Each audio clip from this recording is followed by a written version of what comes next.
Hello everyone, I hope कि आप सब अच्छे होंगे। आज के अपने इस वीडियो में हम बात करने वाले हैं क्लास 10 का जो हमारा साइंस बुक है उसका चैप्टर 7 के बारे में, जिसका नाम है नियंत्रण एवं समन्वय। नियंत्रण बोले तो हमें अपने शरीर के किसी भी अंग के ऊपर या फिर कोई पेड़ पौधा है उसके ही किसी पार्ट के ऊपर कैसे नियंत्रण होता है, कैसे नियंत्रित किया जाता है, इसके क्या क्या कारक होते हैं, इन सब के बारे में इस चैप्टर में अध्ययन किया जाता है। जिसका टॉपिक वाइज अगर टॉपिक कंप्लीट होता है तो उसमें कुछ प्रैक्टिस के लिए क्वेश्चन दिए गए होते हैं, जिसको हमने नाम दिया है इंटरनल क्वेश्चन आंसर, यानी कि पाठ के अंदर का प्रश्न। ये अभ्यास नहीं है जो बनाने के लिए दिया जाता है, वो नहीं, बल्कि जो प्रैक्टिस के लिए टॉपिक कंप्लीट होता है। जैसे एक टॉपिक कंप्लीट हुआ और हमें क्वेश्चन मिल गया बनाने के लिए, तो उसी तरह का ये क्वेश्चन आंसर है जिसको इस वीडियो में सॉल्व करने वाले हैं। इसके पिछले वीडियो में हमने चैप्टर 6 जिसका नाम था जैव प्रक्रम, इसका हमने पूरा चैप्टर का सारा क्वेश्चन आंसर इंटरनल और एक्सटर्नल सारे क्वेश्चन आंसर कंप्लीट कर लिया था। तो चलिए अब हम देखेंगे चैप्टर 7 का नियंत्रण एवं समन्वय का इंटरनल क्वेश्चन आंसर। देखिए इसमें सबसे पहला हमारा क्वेश्चन क्या है। सबसे पहला क्वेश्चन है प्रतिवर्ती क्रिया तथा टहलने के बीच क्या अंतर है। यानी कोई खास जब हम कोई काम करते हैं तब उसमें, और अगर हम कहीं टहलने के लिए निकल जाते हैं तब उसमें, ये दोनों में क्या अंतर है। प्रतिवर्ती क्रिया, प्रतिवर्ती क्रिया मतलब ये, जैसे आपको मच्छर काटा और बिना सोचे समझे वहाँ पर हमने एक चाटा मार दिया। आंख में जैसे कुछ अगर कोई धूल कण वगैरह चला गया तो हम तुरंत अपने आंखों के पलक को झपका लेते हैं। तो ये सब हो गया प्रतिवर्ती क्रिया, इस पर हमारी नियंत्रण नहीं होती है। लेकिन जो टहलने का काम है या कोई काम आप अपने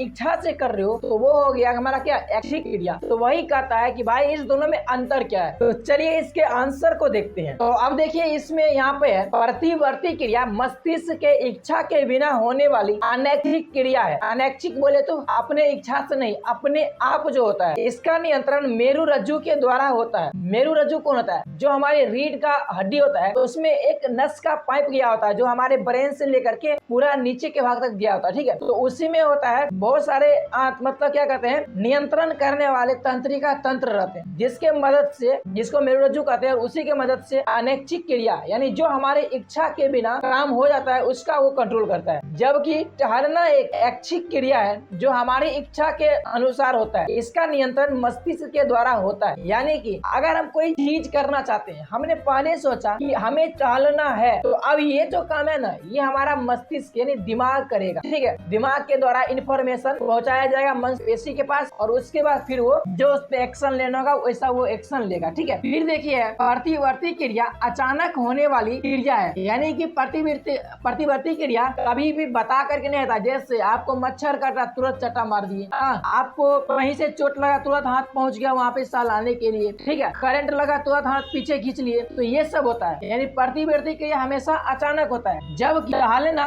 मस्तिष्क द्वारा सोची समझी क्रिया है। प्रतिवर्ती क्रिया के घटित होने में बहुत कम समय लगता है, परंतु टहलने में सूचना को पेशियों तक पहुँचने में काफी समय लगता है। वो क्यों? क्योंकि देखिए ब्रेन होता है सबसे ऊपर, अब हमारा हाथ है, पैर है, वहां तक इन्फॉर्मेशन जाने के लिए कुछ तो समय लगेगा, कुछ मिली सेकेंड का ही समय लगेगा, पर लगेगा जरूर। लेकिन क्योंकि वहाँ इन्फॉर्मेशन ब्रेन से जा रहा है, अब उसके बाद क्या आता है, मेरुरज्जु। मेरुरज्जु हमारे रीढ़ की हड्डी में ही मौजूद है। अब वहाँ से इन्फॉर्मेशन पहुँचने में नजदीक होता है, तो ये तुरंत एक्शन ले लेता है, ठीक है। तो इसीलिए एक का काम थोड़ा स्लो होता है, स्लो नहीं थोड़ा देरी से होता है, और एक का काम जल्दी होता है। चलिए अब नेक्स्ट क्वेश्चन की तरफ बढ़ते हैं। अब देखिए हमारा यहाँ पर 2 नंबर क्वेश्चन है, दो तंत्रिका कोशिकाओं जिसको हम क्या कहते हैं, न्यूरॉन कहते हैं, के मध्य अंतर्ग्रथन में क्या होता है। यानी जहाँ पर जैसे एक तंत्रिका कोशिका इस तरफ है, एक तंत्रिका कोशिका इस तरफ है, दोनों जब जुड़ता है ना तो उसके बीच में एक खाली जगह होता है, उसी के बारे में पूछ रहे हैं। तो देखिए अंतर्ग्रथन, दो तंत्रिका कोशिकाओं के बीच में छोटा खाली स्थान होता है। विद्युतीय तरंगों के रूप में आने वाली तरंग मतलब आने वाली तंत्रिका आवेग एक रसायन को स्रावित करते हैं जो इन खाली स्थान की दरार में आ जाता है। कहाँ पर, जिसको हम अंतर्ग्रथन कहते हैं ना, उसी में क्या आता है, जो ये हमारा तंत्रिका आवेग है, ठीक है, जो उसमें से इंफॉर्मेशन आ रहा है, ठीक है, उसमें क्या करता है, एक रसायन निकलता है और वो जमा कहाँ होता है, तो ये वाला दरार में, जिसको कहते हैं अंतर्ग्रथन। फिर इसके बाद देखिए तथा इन रिक्त स्थान, जिसको कहते हैं सिनेप्टिक दरार, रिक्त स्थान जो खाली स्थान है उसको सिनेप्टिक दरार का, वो पार कर अपने से अगली तंत्रिका कोशिका की द्रुमिका में इसी प्रकार के विद्युत आवेग को आरंभ कराते हैं। इसी प्रकार प्रकार का एक अंतर्ग्रथन ऐसे आवेगों को तंत्रिका कोशिकाओं या ग्रंथियों तक ले जाया जाता है। मतलब ये कि वो खाली स्थान में जैसे ही द्रव भर गया, अब द्रव भरेगा तो जो पहले तंत्रिका कोशिका में से इंफॉर्मेशन आ रहा था विद्युत आवेश के रूप में, वो क्या होता है उस द्रव के माध्यम से दूसरे में ट्रांसफर होता है। अब उसमें ट्रांसफर हुआ, फिर वहां से अगला वाला जो उससे जुड़ा हुआ है, ठीक है, उसके बीच फिर से खाली स्थान होगा, फिर उसमें रसायन भर जाएगा और जो इन्फॉर्मेशन है फिर उसमें जाएगा और उससे फिर दूसरे तंत्रिका कोशिका में चला जाए। तो इस तरह से इन्फॉर्मेशन को पहुंचाने में ये क्या करता है, मदद करता है। जैसा यहाँ पे इन्फॉर्मेशन आ रहा है वैसा ही इन्फॉर्मेशन अगली तंत्रिका कोशिकाओं को मिल जाए, तो इसके लिए वो जो रसायन है, रसायन जिम्मेदार है, बीच में भर जाता है। तो वैसा ही सेम विद्युत आवेग उसको भी मिलता है अगली वाली तंत्रिका कोशिका का, ठीक है। तो इसीलिए नहीं तो कहीं हो जाएगा यहाँ से लगा चोट और दिमाग को जाके बता रहा है कि वहाँ पे बहुत बड़ा घाव हो गया है, कट गया है या फिर सांप काट लिया है, ठीक है। तो ऐसे में तो भाई गड़बड़ी हो गया ना। तो ऐसा नहीं होना चाहिए, जैसा इन्फॉर्मेशन है वैसा ही इन्फॉर्मेशन आगे के तंत्रिका कोशिका में पहुंचाया जाता है। अब देखिए हमारा यहाँ पर 3 नंबर क्वेश्चन है, मस्तिष्क का कौन सा भाग शरीर की स्थिति यानी हमारा शरीर किस तरह से कहाँ पर होना चाहिए तथा संतुलन का अनुरक्षण करता है। यानी कहीं ऐसा ना हो कि हम खड़ा है और खड़ा गिर गए, तो ऐसे में क्या होता है कि उसके शरीर पे संतुलन बिगड़ जाता है। तो ये किसके वजह से बिगड़ता है, इसका असली जिम्मेदार कौन है, वो आदमी या फिर उसका कोई एक शरीर का कोई पार्ट है, हो सकता है ब्रेन का भी कोई पार्ट हो, तो वो जिम्मेदार है जिससे वो खड़े गिर गए। कभी कभी देखते हैं कि भाई फिसलन वाले जगह पर भी अगर हम पूरा ध्यान से चलते तो नहीं गिरते हैं, लेकिन अगर गलती से हम बढ़िया जगह पर चल रहे हैं और हमें पता नहीं चला, हमारे दिमाग में ये पहुंचा ही नहीं यहाँ पर फिसलन है और उस जगह पर जाते ही हम फिसल जाते हैं, क्योंकि हमारा शरीर का संतुलन वहाँ पर सही नहीं हो पाए। खैर चलिए देखते हैं इसको कंट्रोल कौन करता है। तो देखिए अवस्थ मस्तिष्क का अनुमस्तिष्क शरीर की स्थिति तथा संतुलन का अनुरक्षण करता है। अवस्थ मस्तिष्क मतलब ये आप देखे नहीं होंगे, अभी भी आपके पास माइंड है, मतलब माइंड नहीं माथा है ना। तो देखिए पीछे भाग में जो थोड़ा सा गड्ढा की तरह है, ठीक है, वहीं पर जो नीचे की तरफ है वहीं पर है अवस्थ मस्तिष्क, जो हमारे शरीर के पूरे स्थिति को और पूरे संतुलन का काम कौन करता है, वही शरीर करता है। फिर देखिए आगे है, यह परम मस्तिष्क के पिछले भाग में यानी कि हमारे जो मस्तिष्क है उसके सामने वाले के ठीक पीछे नीचे की तरफ, ठीक है, नीचे की ओर स्थित होता है। यही ऐच्छिक पेशियों की गति को नियंत्रित करता है। ऐच्छिक पेशियों का मतलब ये कि अगर हमारा शरीर का एक तरफ भार ज्यादा है एक तरफ कम है, तो वही मस्तिष्क का काम है कि वो दोनों तरफ के भार के अनुसार हमारे शरीर के अंग को, चाहे जैसा हो, हाथ टेढ़ा करके हो, पैर को तिरछा करके हो, जैसे भी हो उसको संतुलन में लाए। अब ये इन्फॉर्मेशन बताता कौन है कि भाई कितना टेढ़ा होना है, कितना सीधा होना है, तो ये हमें बताता है हमारा शरीर का जो पश्च मस्तिष्क है, जो दिमाग है, उसका पीछे वाला भाग जो नीचे की ओर, वही हमारा ये इन्फॉर्मेशन को कंट्रोल करता है और उसी के हेल्प से हम सीधा रह पाते हैं। कभी कभी देखते हैं कि हम अगर गोल गोल घूमते हैं ना, बहुत देर तक घूमिएगा तो आपके सर में थोड़ा ना एक हल्का सा मतलब घुर्मी की तरह लगता है और वो देखना वो हमेशा पीछे की तरफ लगता है। तो वही है कि हमारा जो ये पश्च मस्तिष्क है वो उतना अच्छे से कंट्रोल नहीं कर पा रहा है, हमारे पैर को बैलेंस नहीं बना पा रहा है, जिसकी वजह से हम डगर मगर करते रहे। अब देखिए हमारा यहाँ पर 4 नंबर क्वेश्चन, हम एक अगरबत्ती की गंध का पता कैसे लगाते हैं। सिंपल से बात है, सूंघ कर। ये तो बात सही है, लेकिन अगर हम सूंघते हैं तो हमारे शरीर के अंदर या हमारे नाक के अंदर ऐसी क्या कोई चीज है या फिर ऐसी क्या बनावट है जिसके मदद से हम ये सूंघ पाते हैं कि अगरबत्ती का गंध कैसा है या फिर ये जो गंध है ये अगरबत्ती का ही है। नहीं तो ऐसा नहीं हो जाएगा, ऐसा नहीं होता है कि कचरा के पास जाके खड़ा हो जाए और सूंघे तो बोले कि ये अगरबत्ती के सुगंध के जैसा आ रहा है, ऐसा नहीं होता है। तो भाई ये पहचानता कौन, किस वजह से हम पहचान पाते हैं।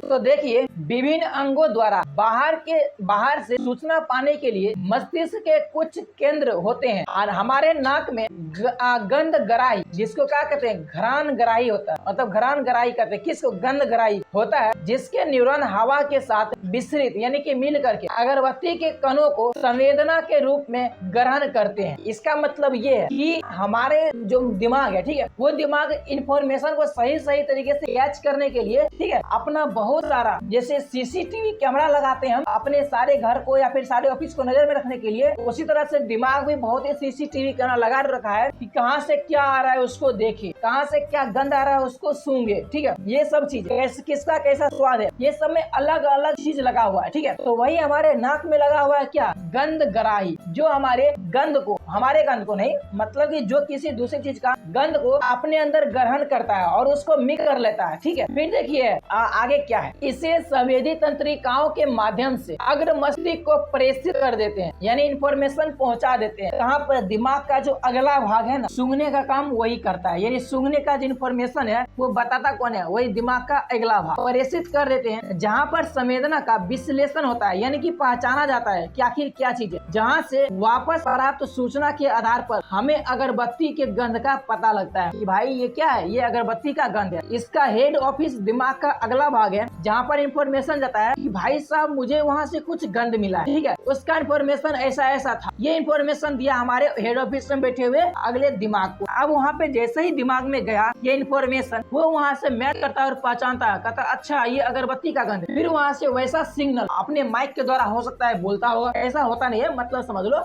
माइक की तरह बताता है और फिर हमारा दिमाग कहता है और हमें पता चलता है कि अच्छा ये अगरबत्ती का गंध था, ठीक है। तो इस तरह से हम पहचानते हैं अगरबत्ती के गंध को या फिर किसी भी दूसरी चीज के गंध को। सूंघने का काम ऐसा ही होता है गंध ग्राही के द्वारा, ठीक है। चलिए अब नेक्स्ट क्वेश्चन को देखते हैं। अब देखिए हमारा यहाँ पर 5 नंबर क्वेश्चन है, प्रतिवर्ती क्रिया में मस्तिष्क की क्या भूमिका है। प्रतिवर्ती क्रिया मतलब ये हुआ कि जो तुरंत होता है, अनैच्छिक क्रिया, वो हमारे इच्छा से नहीं होता है, तुरंत होने वाली क्रिया, हाँ, इसमें हमारा दिमाग का क्या इसमें योगदान होता है, ठीक है। तो देखिए प्रतिवर्ती क्रियाएं मस्तिष्क द्वारा न होकर तुरंत ही मेरुरज्जु द्वारा पूरी की जाती है। शरीर के किसी भाग से संदेश मेरुरज्जु तक पहुंचता है और उतना ही गति से संवेदन मतलब संदेश संबंधी मांसपेशियां तक पहुंचता है और अनुक्रिया संपन्न हो जाती है। जैसे छींक आना, आंख में कोई धूलकण पड़ गया तो पलक का झपकना। मतलब ये कि जैसे ही हमें शरीर पे कोई चीज टच हो रहा है या फिर कोई चीज अनवांटेड रिएक्शन जैसे हमारे शरीर से होता है, तुरंत वहाँ से इन्फॉर्मेशन मेरुरज्जु के पास पहुँचता है। मेरुरज्जु बोले तो वही हमारे रीढ़ की हड्डी में जो पाइप बिछा होता है उसमें, वहाँ पहुँचता है और उस पे क्या क्रिया करना है, तुरंत इन्फॉर्मेशन, तुरंत उसका जो रिजल्ट है वो हमारे कहता है कि दूसरे हाथ को कहे या फिर आँख को कहे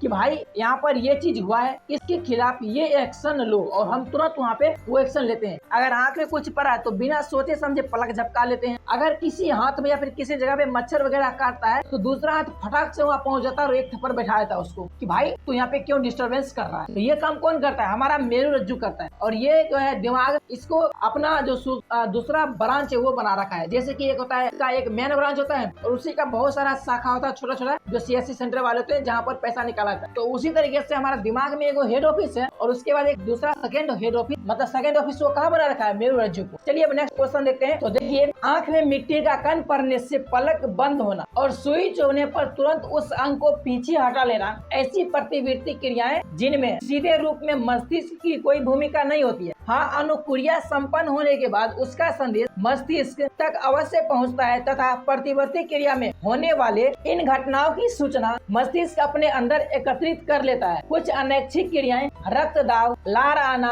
आदि का नियंत्रण पश्च मस्तिष्क में स्थित मेडुला द्वारा भी किया जाता है। मतलब ये कि जैसे आंख में कोई धूलकण वगैरह पड़ गया तो इस पर हम तुरंत अपने आंख को या फिर पलक को झपका लेते हैं, सुई लगा तुरंत अपने हाथ को वहाँ से पीछा हटाते हैं या फिर दूसरे हाथ को वहाँ पर ले जाते हैं। तो ये क्या होता है, ये हमारे दिमाग के द्वारा कंट्रोल नहीं होता है, लेकिन हमने उस पर जो रिएक्शन लिया यानी एक्शन उस पर लिया। जैसे कि अगर सुई चुभा हाथ पीछा खींच लिए या फिर आंख में कुछ पड़ा तो पलक झपका लिए। ये इन्फॉर्मेशन हमारे दिमाग में स्टोर होता है कि जब ये हुआ था तो हमने ऐसा रिएक्शन या ऐसा एक्शन इस पर लिया, ठीक है। ये चीज हमारा दिमाग स्टोर करके रखता है। लेकिन कुछ कुछ ऐसा भी चीज है जो हमारे सिर्फ मेरुरज्जु के द्वारा नहीं, मेडुला के द्वारा भी कंट्रोल किया जाता है, जो हमारे दिमाग के पीछे वाले भाग में होते हैं। चलिए अब नेक्स्ट क्वेश्चन को देखते हैं। अब हमारा यहाँ पर जो नेक्स्ट क्वेश्चन है वो अगला टॉपिक जब कंप्लीट होता है ना तो उसके बाद ये क्वेश्चन हमें मिलता है प्रैक्टिस के लिए। तो देखिए हमारा सबसे पहला क्वेश्चन है, पादप हार्मोन क्या है। पादप बोले तो जो पेड़ पौधा होता है, ठीक है। तो पेड़ पौधे के अंदर जो हार्मोन होते हैं उसके बारे में पूछ रहा है। तो देखिए यहाँ पर क्या है, पादप अपने विभिन्न भागों से कुछ महत्वपूर्ण रसायन स्रावित करते हैं जो पादपों की वृद्धि, बीजों का अंकुरण, फलों का पकना तथा कई अन्य क्रियाओं को नियंत्रित करते हैं, जिन्हें पादप हार्मोन कहते हैं। कभी कभी ऐसा भी होता है कि टाइम से पहले ही फल पकने लगता है, तो वो तब होता है जब वही हार्मोन में उल्टा पुलट फेर होता है। हार्मोन रिलीज होना चाहिए, कभी भी हो गया कभी भी। तो ये सब क्या होता है, ये सब जब बीमार होता है ना पौधा, तब ऐसा होता है गलत इन्फॉर्मेशन शेयर होने की वजह से। जैसे देखिए ऑक्सिन ये एक हार्मोन है, जेबेरेलिन ये भी एक हार्मोन है, साइटोकाइनिन ये सब भी हार्मोन है, ठीक है। तो इसी तरह के हार्मोन होते हैं जो पौधे के हर एक क्रिया को कंट्रोल करते हैं, और यही है भाई पादप हार्मोन। अब यहाँ पे देखिए हमारा दूसरा क्वेश्चन है, छुई मुई पादप की पत्तियां की गति प्रकाश की और प्ररोह की गति से किस प्रकार भिन्न है। मतलब ये कि आपने देखा होगा कि जिस तरफ से सूर्य आ रहा है वो जो ब्रांच है या फिर जो फूल है या पत्ता है वो उसी तरफ घूम जाता है, लेकिन यहाँ पर जो छुई मुई है उसका पत्ता का क्रिया कुछ अलग होता है। वहाँ पर क्या होता है, वो पत्ता को जब हम छूते हैं तो वो मुरझा जाता है, यानी कि सिकुड़ जाता है, और जब थोड़ा देर टाइम बीतता है तो फिर से वो फैल जाता है। तो भाई गति तो दोनों में हो रहा है, लेकिन एक को हमारे छूने के बाद होता है और दूसरे में सूर्य के प्रकाश पर होता है। तो ये आखिर दोनों अलग कैसे हैं, तो इसी के बारे में जानना चाहता है, तो हम इसको बताते हैं अब अपने आंसर के रूप में। तो यहाँ पर देखिए छुई मुई पादप की पत्तियों की गति प्रकाश की ओर प्ररोह की गति प्रकाश अनुवर्तन गति होती है, जो ऑक्सीन हार्मोन द्वारा नियंत्रित होती है। परंतु छुई मुई पादप की पत्तियां को छूने के कारण जल की मात्रा में परिवर्तन कर के फैलती व सिकुड़ती है, जो प्रकाश से नियंत्रित नहीं होती है। मतलब ये कि जिधर से प्रकाश आ रहा है, ठीक है, उसका तना उधर ही घुमा हुआ है, ये तो प्रकाश के द्वारा मतलब नियंत्रण किया जा रहा है, यानी उसमें एक हार्मोन रिलीज होता है जिसको क्या कहते हैं, ऑक्सिन हार्मोन कहते हैं। तो इसके द्वारा हार्मोन रिलीज होता है जिससे ये कंट्रोल होता है।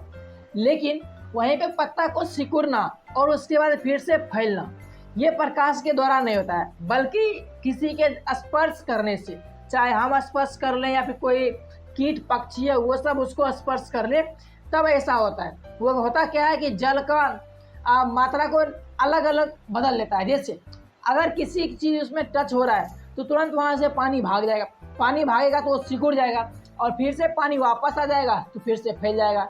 ये सब नियंत्रण होता है जो प्रकाश के कंट्रोल में नहीं होता है, ठीक है, वो स्पर्श के कंट्रोल में होता है कि क्या उसमें और कब स्पर्श हो रहा है। इस प्रकार से छुई मुई पादप की पत्तियों की गति प्रकाश की ओर प्ररोह की गति से भिन्न है, क्योंकि जब प्रकाश जिस तरफ जा रहा है उस तरफ पूरा उसका सिस्टम ही घूम रहा है, ठीक है। लेकिन जब कोई आदमी या फिर कुछ उसको स्पर्श कर रहा है तो सिर्फ उसका पत्ता ही सिकुड़ता है। अब देखिए हमारा यहाँ पर 3 नंबर क्वेश्चन है, एक पादप हार्मोन का उदाहरण दीजिए जो वृद्धि को बढ़ाता है, वृद्धि में हेल्प करने वाला हार्मोन। तो वो कौन सा है, वो ऑक्सिन हार्मोन है, ठीक। और यही हार्मोन है जो प्रकाश के और छुई मुई के पत्ती के प्ररोह को घुमाते रहता है, ठीक है। चलिए नेक्स्ट क्वेश्चन देखिए हमारे सामने 4 नंबर में है, किसी सहारे के चारों ओर एक प्रतान की वृद्धि में ऑक्सीन किस प्रकार सहायक होता है। आपने देखा होगा जितना भी लत्ती वाला पौधा होता है उसमें सूंग रहता है, और वो हमेशा सूंग हो या ना हो वो खुद भी उसका जो डंठल है, डंठल भी किसी चीज़ के सपोर्ट लेकर के उसके चारों तरफ ऐसे ऐसे गोल गोल घूम जाता है।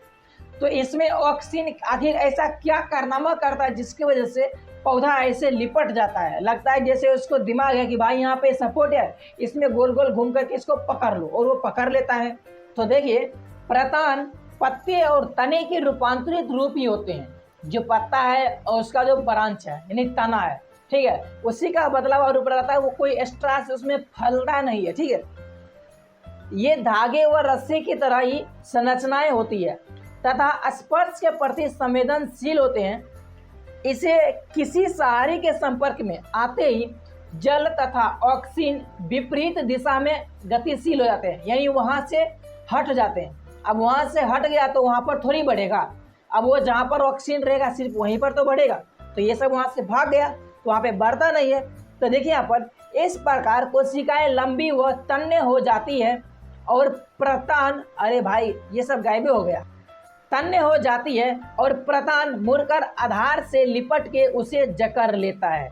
और यही वजह, जैसे कि अब यहाँ पर कोई चीज सट गया, चीज मतलब बोले तो वही पौधा जिसमें प्ररोह हो, ठीक है, मतलब प्रतान हो, वो यहाँ पे सटा। अब जैसे ही सटेगा तो इधर से सटा हुआ है ना, तो इधर से पानी और उसका जो ऑक्सीजन हार्मोन है ये दोनों इधर से गायब। अब जब इधर से गायब हो जाएगा तो ये तो इधर बढ़ेगा नहीं, बढ़ेगा सिर्फ इधर वाला। तो ये ऐसे बढ़ेगा तो इसको घुमा घुमा करके गोल गोल करके इसको लिपटा देगा पूरा, ठीक है, और ऐसे करके उसको जकड़ लेता है। देखिए अब हमारा 5 नंबर क्वेश्चन है, जलानुवर्तन दर्शाने के लिए एक प्रयोग की अभिकल्पना कीजिए। जलानुवर्तन मतलब कि जल के तरफ गति, इसके लिए एक प्रयोग करने के लिए कह रहा है। तो यहाँ पर देखिए इसका प्रयोग कुछ इस तरह से है, जलानुवर्तन दर्शाने के लिए प्रयोग, एक पौधा लें, एक पौधा लेना है, उसे गमला में लगाएं मतलब उगाएं, उसकी मिट्टी एक ओर से गीली जिसमें जल गिराकर हम गीला कर सकें तथा दूसरी ओर से सूखी होनी चाहिए। कुछ दिनों के बाद उसका परीक्षण करने पर हम पाएंगे कि पौधे की जड़ें जलीय मिट्टी की ओर गतिशील होती है, यानी जो जड़ है ना, जिधर माटी में पानी है यानी गीला है मट्टी, उस तरफ बढ़ने लगता है ज़्यादा, ठीक है। अतः इस अभिकल्पना से हम पाते हैं कि जड़ों में धनात्मक जलानुवर्तन होता है, यानी कि जिधर जल रहेगा ना उस तरफ बढ़ने की उसके अंदर क्वालिटी रहता है, ठीक। चलिए अब नेक्स्ट क्वेश्चन देखते हैं। देखो इसका पिछला टॉपिक कंप्लीट हो गया था, अब ये नेक्स्ट टॉपिक जब कंप्लीट होता है तब हमें ये सब क्वेश्चन मिलता है प्रैक्टिस के लिए कि हमने क्या सीखा है इसके लिए। तो देखिए इसमें पहला क्वेश्चन है, जंतुओं में रासायनिक समन्वय कैसे होता है। रासायनिक समन्वय के बारे में जानना चाहता है ये क्वेश्चन, तो चलिए बताते हैं इसको। तो यहाँ पर देखिए जंतुओं में रासायनिक समन्वय अधिकांश क्रियाएं हार्मोन द्वारा नियंत्रित होती है। विशेष ग्रंथियों द्वारा कुछ हार्मोन स्रावित होते हैं और रक्त के साथ मिलकर उस अंग तक पहुंचते हैं जहां इन्हें कार्य करना होता है। जंतुओं में ये हार्मोन ही रासायनिक समन्वय करते हैं, यानी कि रासायनिक क्रिया करके जो हमारे शरीर में बदलाव करते हैं ना उसी को हम रासायनिक समन्वय कहते हैं। और वो होता कैसे है, तो कुछ ग्रंथि है, कोई ग्रंथि जो अपना जिससे हार्मोन निकलना हो वो हार्मोन निकलता है और फिर वो खून में घुल जाता है। खून में घुलने के बाद जहाँ पर उसको काम करना है वहाँ पर जा कर के काम करता है। और ऐसे में देखते हैं कभी भी हमारे शरीर के अंदर कोई चोट लग जाए या घाव आ जाए तो हम क्या करते हैं, दुकान से जाते हैं और दवाई खा लेते हैं। दवाई खाने के बाद ऐसा ही होता है। अब छूटने के लिए जितने भी हार्मोन का ज़रूरत है वो दवाई क्या करता है कि उस ग्रंथि को वहाँ से थोड़ा एक्टिव करता है, उसको काम करने के लिए थोड़ा प्रेरित करता है। अब जब वो काम करता है तो वहाँ से हार्मोन रिलीज हुआ। अब वो हार्मोन किसी दूसरे जगह पर जाकर ठीक नहीं करता, जहाँ पर घाव है या फिर जहाँ पर कट लगा हुआ है शरीर के अंदर उसी जगह पर जाकर वो अपना काम शुरू करता है और वो घाव जल्दी से जल्दी ठीक हो जाता है। तो ऐसा ही होता है। बहुत सारे लोग तो ऐसे भी होते हैं जिनको कोई दवा खाने की जरूरत भी नहीं होती है, खुद से ही ठीक हो जाता है। तो उसी के अंदर कहते हैं कि इसको ना सहन शक्ति ज़्यादा है, या फिर उसके शरीर में जो बुखार लगा उसको छुड़ाने के लिए शरीर है तुरंत अपना एक्शन लेना शुरू करता है कि इसको कैसे यहाँ से ख़त्म किया जाए, ठीक। तो वही है भाई रासायनिक समन्वय, यानी रासायनिक क्रिया के द्वारा हमारे शरीर के अंदर कोई काम हो जाता है। चलिए अब नेक्स्ट क्वेश्चन देखते हैं। अब देखें हमारा यहाँ पर 2 नंबर क्वेश्चन है, आयोडीन युक्त नमक के उपयोग की सलाह क्यों दी जाती है। यानी कि हमें नमक तो खाना है लेकिन नमक में आयोडीन होना चाहिए, अगर ऐसा नहीं है तो फिर क्या दिक्कत है। देखिए आपको निकल जाएगा बहुत बड़ा घेग, यानी आपको नहीं, जो आयोडीन युक्त नमक नहीं खाएगा जिसके अंदर आयोडीन की कमी होगी उसको गला के पास में निकल जाएगा बहुत बड़ा घेग। अब वो कैसे, तो देखिए थायरॉक्सिन हार्मोन शरीर में कार्बोहाइड्रेट, वसा तथा प्रोटीन के उपापचय को नियंत्रित करता है, ठीक है। तो ये थायरॉक्सिन जो है ये हार्मोन क्या करता है, कार्बोहाइड्रेट, वसा और प्रोटीन इसको पचाता है, यहाँ उपापचय यानी पचाने का काम करता है। लेकिन यहाँ पे थायरॉक्सिन हार्मोन भाई बनता कैसे, तो देखिए ओवंटू ग्रंथि को थायरॉक्सिन हार्मोन के निर्माण के लिए आयोडीन की आवश्यकता होती है। बनाता कौन है थायरॉक्सिन हार्मोन, ओवंटू बनाता है, लेकिन मदद किसका लेता है, आयोडीन का, ठीक है। तो देखिए होती है आयोडीन के कमी से घेंघा रोग हो जाता है, यानी घेग निकल जाता है। मतलब ये है कि अब वहाँ पे आयोडीन है नहीं, तो मतलब अगर मान लीजिए आपके शरीर में आयोडीन की कमी है तो ऑटो ग्रंथि जो है ये हार्मोन को रिलीज नहीं करेगा, थायरॉक्सिन हार्मोन को बनाएगा ही नहीं, तो हमारे अंदर जो कार्बोहाइड्रेट है, वसा है, प्रोटीन, इसका पाचन होगा ही नहीं। और जब इसका पाचन नहीं होगा तो घेग निकलेगा। तो इसलिए देखिए, इस रोग से बचने तथा आयोडीन की शरीर में कमी को दूर करने के लिए क्या कहता है, आयोडीन युक्त नमक के उपयोग की सलाह दी जाती है। शायद आप ये समझ गए ना कि हमें आयोडीन युक्त नमक ही क्यों खाना चाहिए, क्योंकि हमारे शरीर में आयोडीन की कमी ना हो और हमारा जो बहुत अच्छा खासा मुखरा है उसको कोई बिगाड़ने के लिए कोई घेग वगैरह ना निकले। ठीक है, चलिए अब नेक्स्ट क्वेश्चन देखते हैं। अब देखिए हमारा यहाँ पर 3 नंबर क्वेश्चन है, जब एड्रीनलिन रुधिर में स्रावित होती है तो हमारे शरीर में क्या अनुक्रिया होती है। मतलब ये है कि ये जो है, ठीक है, अगर रुधिर में बहने लगे तो भाई हमारे शरीर में क्या इफेक्ट पड़ता है, इसको पूछ रहा है। तो देखिए एड्रीनलिन को आपातकाल हार्मोन भी कहते हैं। जब कोई व्यक्ति तनाव की स्थिति में होता है तब उसका शरीर स्वयं एड्रीनलिन हार्मोन को स्रावित करता है ताकि व्यक्ति आपातकाल का सामना कर सके। मतलब भाइयों, बहुत बड़ा टेंशन हो, अब जब बहुत बड़ा टेंशन होता है तो उस समय क्या होता है कि उसके शरीर में ये वाला हार्मोन रिलीज होता है। अब वो क्या करेगा, उसके शरीर को थकाएगा और कहेगा कि भाई थोड़ा आराम कर लो, थोड़ा शांत हो जाओ, धड़कन वगैरह तेज हो जाएगा, पसीना आने लगेगा, ये सब चीज होने लगता है। कब, जब आपातकाल का सिचुएशन होता है, कहता भाई बहुत टेंशन है, या फिर कहीं पे जाता है कोई, अगर डर गया, अब डर के मारे वो भाग रहा है, तब उस समय ये सब हार्मोन रिलीज होता है ताकि उसके हृदय में थोड़ा थकान और थोड़ा शांत हो, मतलब उतना घबराए नहीं। ठीक है, इसके लिए। फिर देखिए आगे है, जब एड्रीनलिन रुधिर में स्रावित होता है तो यह हृदय की धड़कन को बढ़ा देता है।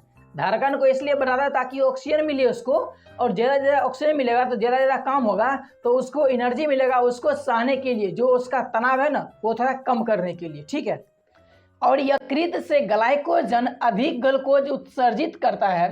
हृदय की बढ़ी हुई धड़कन पेशियों को अधिक ऑक्सीजन वितरित करती है। पाचन तंत्र तथा त्वचा के रक्त की आपूर्ति पेशियों के सिकुड़ने के कारण कम हो जाती है।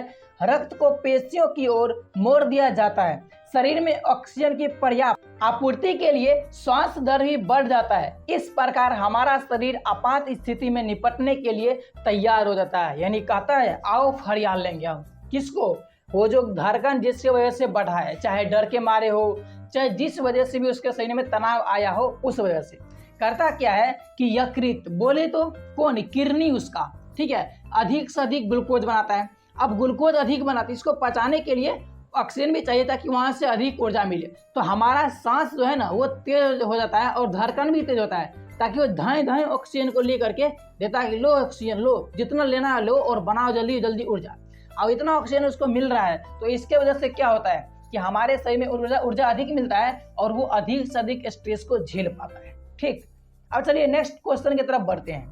अब देखिए हमारा यहाँ पर 4 नंबर क्वेश्चन है, मधुमेह के कुछ रोगियों की चिकित्सा, बोले तो इलाज, इंसुलिन का इंजेक्शन देकर क्यों की जाती है। यानी मधुमेह होता है तो इंसुलिन का इंजेक्शन, सुई क्यों पड़ता है। ठीक है, यानी कि इंसुलिन आखिर करता क्या है जो मधुमेह ठीक होता है या फिर मधु के इलाज हो पाता है। देखिए इंसुलिन हार्मोन रक्त में शर्करा स्तर को नियंत्रित करता है, यानी कि शर्करा हमारे शरीर के अंदर कितना होना चाहिए ये इंसुलिन का काम है, उसका नियंत्रण इंसुलिन करता है। फिर देखिए अग्नाशय ग्रंथि द्वारा उचित मात्रा में इंसुलिन स्रावित नहीं होने पर रक्त में शर्करा की मात्रा बढ़ जाती है। ऐसे में शरीर द्वारा ग्लूकोज को ठीक प्रकार से उपयोग नहीं किया जा सकता तथा इस स्थिति में व्यक्ति मधुमेह का रोगी बन जाता है। अतः इंसुलिन का इंजेक्शन देकर रोगियों के रक्त में शर्करा को नियंत्रित किया जाता है, क्योंकि अगर इंसुलिन उसके शरीर में बनेगा, मुक्त होगा, स्रावित होगा, तभी तो वो शर्करा को कंट्रोल करेगा। अब जब शर्करा कंट्रोल होगा तो ग्लूकोज का सही तरीके से पाचन भी हो पाएगा, तो ऐसे में उसको एनर्जी भी सही से मिल पाएगा। ठीक है, तो यही काम होता है मधुमेह में, इसलिए उसको इंसुलिन का सुई दिया जाता है। ठीक है, तो चलिए दोस्तों आज के लिए बस इतना ही। आज हमारा जो है लगभग चैप्टर क्या कहते हैं 7 का जो इंटरनल क्वेश्चन आंसर था वो टोटल कंप्लीट हो चुका है। ज़्यादा नहीं था इसलिए हमने सोचा कि एक ही वीडियो में कंप्लीट कर देते हैं।